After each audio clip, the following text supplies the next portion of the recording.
Bro loan உல்ஃபில் சைலண்ட்டாக நில்லுங்க. இனிமே என்ன பண்ணுறான்னு பாருங்க, அதுவும் செகண்ட் ரவுண்டு அப்படின்னு சொல்லி நேற்று ஒரு ஷார்ட்ஸ் வீடியோ போட்டிருந்தேன். அதுக்கு ஒரு கமெண்ட் ஒன்று வந்திருக்குது. ப்ரோ உங்கள் இருந்து எவ்வளோ வருதுன்னு சொல்லுங்கள். நான் போட்ட அந்த கமெண்ட்டை கூட பெருசாக எடுத்துக்கல. அவனுக்கு 2 பேர் ரிப்ளை பண்ணியிருந்தானுங்க பாருங்கள். அதை பார்த்தோன்னே தான் அப்படியே கடுப்பு மயிராச்சு எனக்கு. டேய் டோமரே, உனக்கு நான் சொல்கிறது ஒன்று தான். என்னுடைய சேனலில் நிறையா பேர் பார்க்குறாங்க. முன்ன மாதிரியான ஒரு புறம்போக்குக்கு நான் எதுக்கு நான் ரிப்ளை பண்ணுறது தெரியுமா? ஃபேக் ஐடி கிரியேட் பண்ணி நீ எல்லாம் பேசுகிற.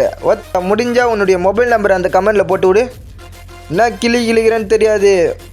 பேச வைக்காத என்னைய. அமைதியாக சேனல் நடத்திட்டு போனோன்னு பார்க்குற ஆளுங்கனாலாம். கைஸ் உண்மையாக சொல்கிறேனே, எனக்கு இந்த மாதிரி ஏகப்பட்ட கமெண்ட் வந்திருக்கு, பேட் கமெண்ட்ஸு. இந்த கமெண்ட்டை பார்த்து வந்தால் எனக்கு வெறுப்பு மயிராச்சு. ஸோ அதனால தான் இந்த வீடியோ.